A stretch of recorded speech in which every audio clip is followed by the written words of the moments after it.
तो लाख टके की बात में आज एक बार फिर हम बात कर रहे हैं बिहार की, और बिहार के नतीजे कल आने हैं, लेकिन उससे पहले तमाम तरीके के सवाल हैं जिनके जवाब समझने की कोशिश आज लाख टके की बात में। सीधा सवाल यही कि बिहार के नतीजे जो भी हों उनका क्या कुछ असर दिखने जा रहा है आने वाले वक्त में, न सिर्फ बिहार की सियासत के लिहाज से बल्कि राष्ट्रीय राजनीति के लिहाज से भी। तमाम खास मेहमान हमारे साथ बने हुए हैं, चर्चा को आगे बढ़ाएं उससे पहले इसी मुद्दे से जुड़ी ये रिपोर्ट देखिए।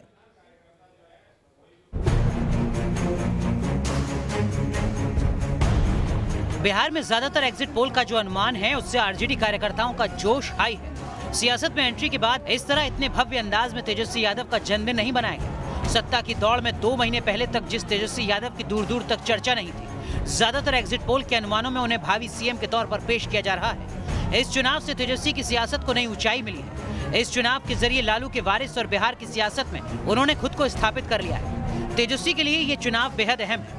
इसके अलावा बिहार के दूसरे दिग्गजों की सियासी किस्मत भी दांव पर है। आखिरी दौर में चुनाव प्रचार में अपना अंतिम चुनाव कहते हुए नीतीश कुमार ने इमोशनल कार्ड खेला था। ऐसे में अहम सवाल है कि चुनाव हारने के बाद क्या सियासत से संन्यास लेंगे नीतीश कुमार। एनडीए में विश्वास अविश्वास का सवाल भी अहम है।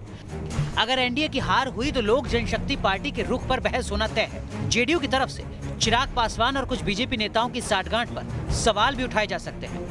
वैसे एनडीए की अगर जीत होती है तो तय है कि गठबंधन और मजबूत बनकर उभरेगा, लेकिन हार हुई तो एनडीए में दरार पैदा हो सकती है। बिहार में ये चुनाव कांग्रेस और वाम दलों के लिए भी अहम है। इन दोनों के लिए वजूद की लड़ाई है। चुनाव में अच्छे प्रदर्शन के जरिए ये दल अपनी खोई हुई जमीन हासिल करने की कोशिश जरूर करेंगे। Team news nation.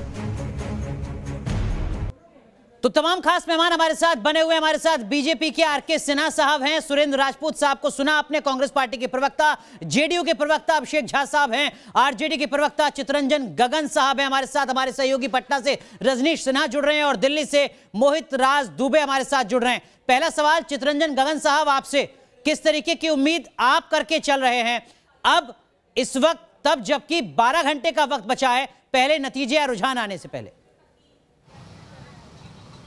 आया है रिजल्ट इससे कहीं ज्यादा बेहतर होने वाला, इसलिए हम लोग पूर्णतः आश्वस्त हैं। जनता का जो रुख देख रहे हैं, जनता जिस ढंग से मतदान में बढ़ चढ़ कर जनता हिस्सा लिया है और जो रिस्पांस रहा है महागठबंधन के उम्मीदवारों के प्रति, निश्चित रूप से महागठबंधन न केवल बहुमत प्राप्त करेगी बल्कि जो हम संभावना व्यक्त कर रहे हैं कि 160 से ज्यादा सीट पर महागठबंधन विजय हासिल करेगी। मतलब त्रिशंकु विधानसभा की कोई तस्वीर आपको नजर नहीं आती है? त्रिशंकु विधानसभा की कोई उम्मीद आपको नजर नहीं आती है?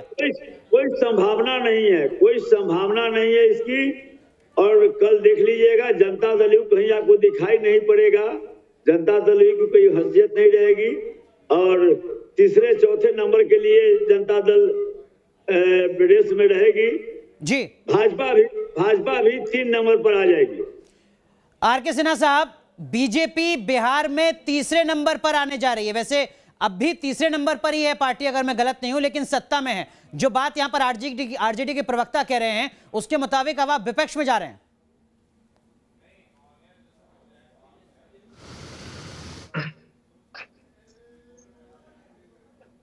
तंत्र में होती नहीं है। अब तो ज्यादा समय बचा नहीं है, कल दोपहर तक सारी स्थितियां सामने आ जाएंगी कि कौन 1 नंबर पे रहता है, कौन 2 नंबर पे, कौन 3 नंबर पे, किसकी सरकार बनती है। इतना उतावलापन दिखाने की कोई अभी आवश्यकता नहीं, लेकिन इनके उतावलेपन के पीछे की एक वजह भी है। लेकिन झा साहब, जेडीयू कहां है? क्या आपको लगता है कि जिस तरीके से, जिस रणनीति के आधार पर आपको इस बार मैदान में उतरना चाहिए था, कहीं दिक्कत हो गई? देखिए, सुरेंद्र राजपूत साहब तो शुरुआत से लगातार मुस्कुरा रहे हैं, वो मानकर चल रहे हैं कि जीत उनकी तय है, और कुछ उसी तरीके की उम्मीद यहां पर नजर आ रही है आरजेडी के प्रवक्ता के चेहरे पर। अरे मुस्कुराने दीजिए ना, ये लोग तो बस एग्जिट पोल से इतने खुश हो रहे हैं कि क्या कहना।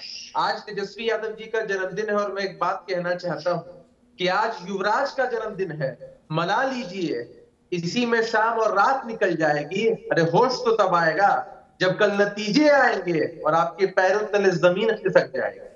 तो ये बात समझना इन लोगों को बेहद जरूरी है कि बिहार के जो साइलेंट वोटर्स हैं वो निश्चित रूप से एनडीए के ही पक्ष में उन्होंने वोट किया है, और जो भी परिणाम आएंगे वो हमारे ही पक्ष में आएंगे और हम पूर्ण बहुमत की सरकार बनाने जा रहे हैं। लेकिन एक बात है, एक सवाल है, मैं लगातार पूछ रहा हूं, आरजेडी के साथियों से कोई जवाब नहीं दे पा रहा है। देश में पहली बार ऐसा हुआ है कि किसी पार्टी को अपने ऑफिशियल सोशल मीडिया हैंडल पे लिखना पड़ रहा है कि भाई परिणाम कुछ भी आए, लेकिन सभी कार्यकर्ता संयम बरते, हुड़दंग न करें, दूसरी पार्टी के नेताओं को या किसी और अन्य व्यक्ति के साथ मिसबिहेव नहीं करें, हल्ला हंगामा नहीं होना चाहिए, या फिर पटाखे नहीं जलाएं, हुड़दंग नहीं करें। इस तरह की बात नहीं, ये इनकी संस्कृति को दिखलाता है ना भाई कि कहीं ना कहीं ये लोग अपने कार्यकर्ताओं को कंट्रोल नहीं कर पा रहे हैं, तो सोशल मीडिया पर लिखना पड़ रहा है कि आप हंगामा मत कीजिएगा। झा साहब माफ कीजिएगा, इसमें इस आपकी इस दलील में कोई दम नहीं है सर। हर पार्टी का हर बड़ा नेता सादगी और संजीदगी की बात करता है, इसमें कोई दिक्कत नहीं है किसी तरीके की। जी आरजेडी के प्रवक्ता कुछ कह रहे हैं, सुन लेते हैं एक बार। आरजेडी के प्रवक्ता कुछ कह रहे हैं, सुन लेते हैं। नहीं, अभिषेक जी के जो नेता हैं इनको हुड़दंग मचाने के लिए बोले हैं कि कल उत्पात मचाइए। देखिए किसी पार्टी ने तो आज तक इस तरह का भाई कभी न पोस्ट किया है, न ट्वीट किया है, न फेसबुक पर, न ट्विटर पर। अरे इस बात को एक्सेप्ट करने में क्या दिक्कत है कि आपके जो कार्यकर्ता है वो हुड़दंग मचाते हैं, और कहीं ना कहीं आपकी पार्टी, आपके नेता को इस बात को दोहराना पड़ता है कि भैया हुड़दंग। ठीक है, चलिए ये गैर जरूरी दलीलें हैं, ये गैर जरूरी दलीलें हैं। लेकिन सुरेंद्र सिंह राजपूत साहब, मैं एक बार फिर आपके पास आता हूं और आपसे ये समझना चाहूंगा। सर देखिए, आप बहुत ज्यादा उम्मीद कर रहे हैं कि बिहार की सत्ता में इस बार आप आने जा रहे हैं, लेकिन कांग्रेस पार्टी कहां है बिहार में? 7 से 9% वोट शेयर के दरमियान ही कांग्रेस पार्टी बिहार में इस बार भी नजर आती है आपको, या कुछ चमत्कारिक बदलाव? देखिए, मैं आज अभी आर.के. सिन्हा साहब बोल रहे थे, इन्होंने बहुत अच्छी बात बोली कि भाई 10 घंटे रह गए हैं, अभी पता चल जाएगा। एक गंभीर बात इन्होंने बोली, हमारे अपोनेंट है लेकिन सच।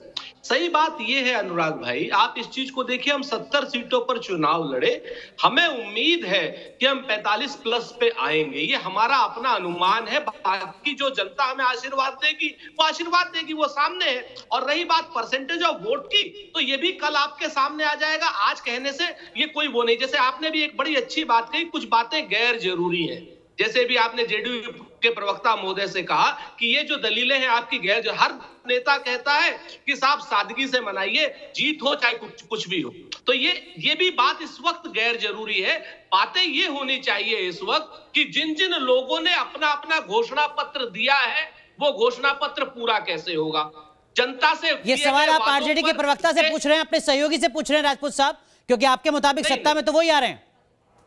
नहीं, हमारे मुताबिक सत्ता में तो महागठबंधन आ रहा है, और हम उनसे क्यों पूछेंगे? उनके तो बिहार पर हम जवाब दे रहे हैं। हमारे जो जवाब दे दीजिए, आप ही जवाब दे दीजिए। 10 लाख नौकरी के लिए बजटीय संतुलन कैसे बनाएंगे, जिसके लिए 1 लाख करोड़ रुपए से ज्यादा की जरूरत है, तब जबकि बिहार का कुल सालाना बजट 2 लाख करोड़ का है। 22% तो आप शिक्षा पर खर्च कर देंगे। आपको शायद अनुराग भाई, या तो आप बजटरी प्रोविजंस को देखिए, तब आपको पता चलेगा कि 5.5 लाख के आसपास सैंक्शनड पद खाली हैं, जिनका पिछले 4-5 सालों से, जिनको कि अगर नौकरी दी जाती तो वो बजटरी प्रोविजन में पहले से थे। आप समझिए बात को। और रही बात जो बजट है, नीतीश कुमार जी अपने बजट का लगभग 40 से 50% अनयूज्ड कर रखते थे, जो बजट बेकार चला जाता था। आर.के. सिन्हा साहब, जो बात सुरेंद्र सिंह राजपूत कह रहे हैं, इसका मतलब तो यह है कि 5.5 लाख नौकरियों के लिए अतिरिक्त लगभग 60,000 करोड़ रुपए की जरूरत नहीं होगी, जो बात बीजेपी के नेता कह रहे थे, आरजेडी के नेता और जेडीयू के नेता कह रहे थे। कोई दिक्कत ही नहीं है, कल ही ऑफर लेटर जारी हो जाना है। नहीं, ऑफर, ये गलत बात मत कीजिए अनुराग, अपने मुंह से ये गलत बातें मत कीजिए, इसलिए कहता हूं कि फिर आप मुझे मेरे मुंह से कहने दीजिए। सुरेंद्र राजपूत साहब, तो आप उम्मीद करते हैं कि सारे आपके शब्द बोले जाएं? ये तो संभव नहीं हो सकता ना सर। जैसा आप कह रहे हैं कि सब कुछ सामान्य है, कहीं कोई दिक्कत नहीं है, बजट का पैसा खर्च नहीं होता रहा है अब तक, पहले से बजटीय प्रावधान है, इसका सीधा मतलब तो यह है ना कि कोई दिक्कत नहीं है। सिन्हा साहब, सिन्हा साहब, मैं ये निवेदन करना चाहूंगा कि पिछले 30 वर्षों का अगर हम एम्प्लॉयमेंट का आंकड़ा देखेंगे तो माननीय लालू प्रसाद जी जब मुख्यमंत्री हुए उस समय भी उन्होंने बहुत जोर शोर से कोशिश किया नौकरियां देने की। 15 वर्ष के उनके शासन में 94,000 लोगों को नौकरियां उन्होंने दी, इसमें सफलता पाई। नीतीश कुमार जी ने भी अपने 15 साल के शासनकाल में बहुत जोर शोर से कोशिश की, लेकिन वो 6.5 लाख ही 6,40,000 ही नौकरी दे पाए। प्रश्न 3 है, यह कहना कि कितना पद रिक्त है और कितना क्या, ये बात अलग है, ये एक अलग विषय है। सबसे मुख्य बात ये है कि 2 लाख करोड़ के बजट में हम कितना पैसा विकास पे खर्च करेंगे और कितना पैसा अपने मुलाजिमों के तनख्वाह पे खर्च करेंगे। ठीक है। अगर हम 10 लाख लोगों को एम्प्लॉयमेंट दे भी देते हैं तो क्या हम पूरा बजट हम अपने मुलाजिमों पर खर्च करेंगे? तो फिर विकास की बात कहाँ आएगी? बिल्कुल नहीं सर, तो विकास के अलावा बजट में 22% अकेले शिक्षा पर, उसके बाद फिर विकास की बात शुरू होती है। रजनीश हमारे साथ जुड़े हुए हैं पटना से। रजनीश, क्या वाकई आरजेडी जो एग्जिट पोल में बढ़त बनाए हुए है, हालांकि अभी एक रात का इंतजार बाकी है, आरजेडी को इस बात का एहसास भी है कि कितने बड़े बड़े वादे आरजेडी ने किए हैं बिहार विधानसभा चुनाव जीतने के लिए?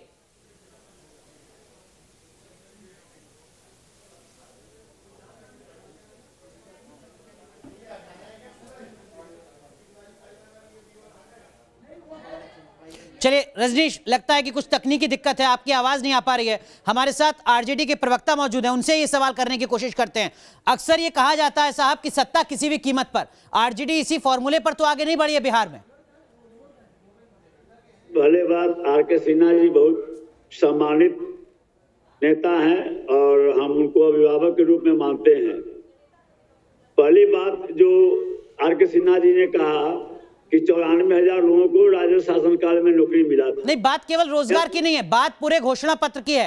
सत्ता किसी भी कीमत पर का फॉर्मूला तो नहीं आरजेडी आगे बढ़ा रही थी इस चुनाव में।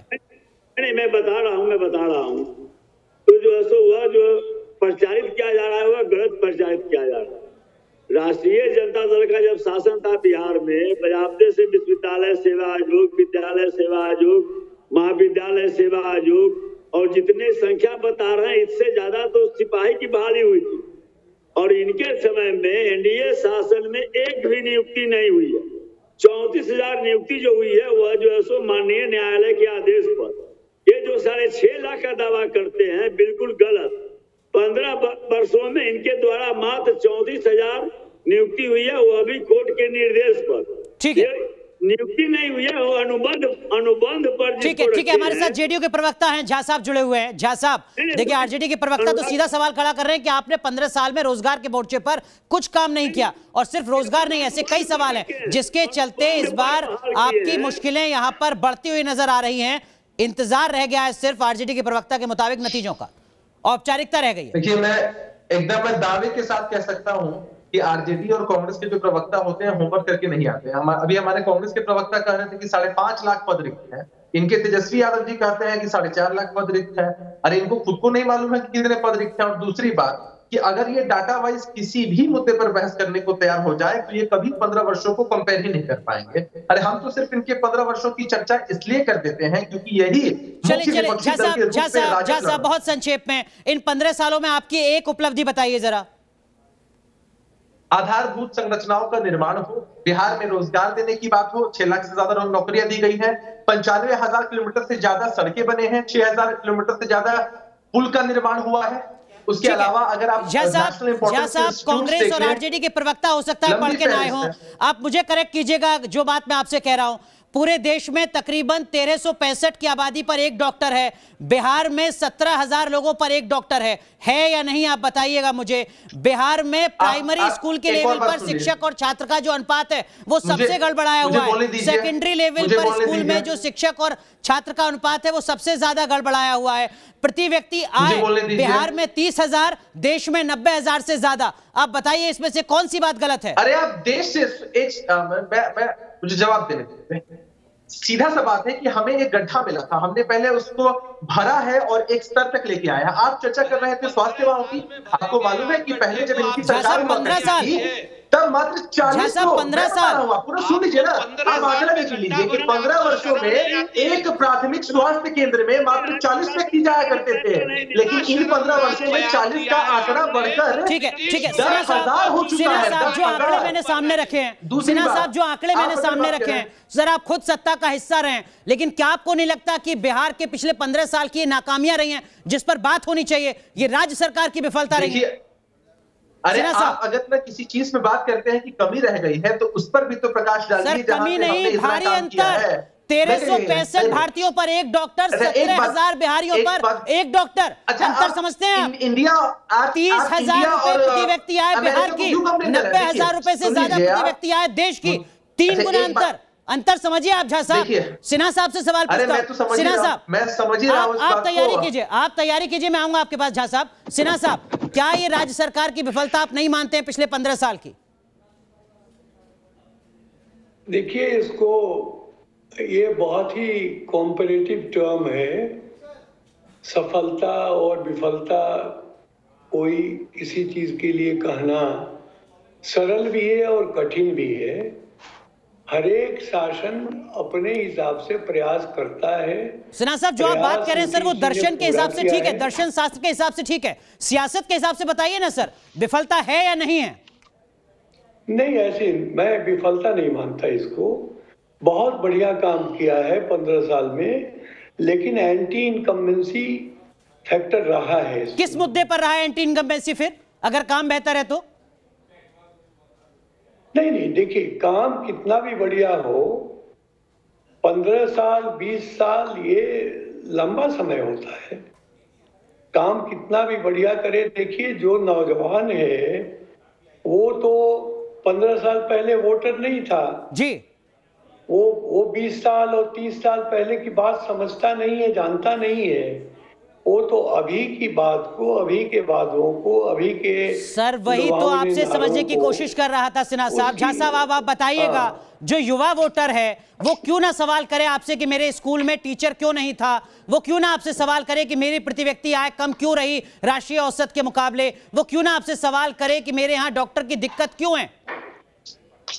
समझना बेहद जरूरी है। आपने इतने बिल्कुल सही है, बिल्कुल सही है। और सिन्हा साहब, आता हूं आपके पास। झा साहब, सिन्हा साहब मैं आऊंगा आपके पास। झा साहब बोल रहे हैं जी, अभिषेक जी बताइए। मैं ये कह रहा हूं कि आप कंपैरिजन किसके बीच में करेंगे, इंडिया और अमेरिका के बीच में, इंडिया और यूके के बीच में? अरे जिस स्थिति में हम पहले थे उससे हमने सुधार किया कि नहीं, ये तुलनात्मक अध्ययन करना बेहद जरूरी है। आपने कौन सा ऐसा राज्य है, एक सेकंड झा साहब, इस देश का कौन सा ऐसा राज्य है जो 15 साल बाद और पिछड़ गया है? हर राज्य आगे बढ़ता है सर, आप खुद किससे तुलना करेंगे? 15 साल पिछले बिहार से? नहीं, मैं आपको जवाब आप तुलना करेंगे 12 करोड़ की आबादी वाले देश के 12 बाकी राज्यों से, आप तुलना करेंगे तमिलनाडु से, कर्नाटक से, महाराष्ट्र से, राजस्थान से, पंजाब से।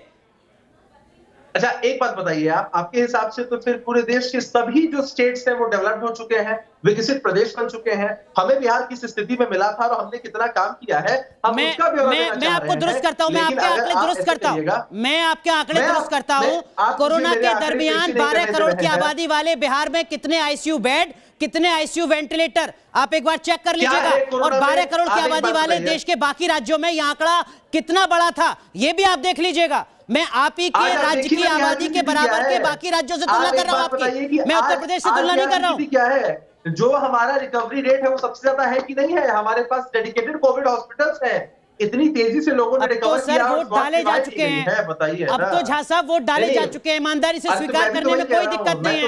वोट डाले जा चुके हैं, आप ईमानदारी से स्वीकार कर सकते हैं हमारी विफलता, लेकिन चित्ररंजन गगन साहब चुनावी घोषणा पत्र में बड़े बड़े वादे करके आपने एक बहुत जरूरत से ज्यादा बड़ी लाइन तो नहीं खींच दी है, क्योंकि आर्थिक जानकार भी इस बात को कहते हैं कि जो वादे आप कर रहे हैं इस बजट से तो कम से कम आप पूरा नहीं कर पाएंगे।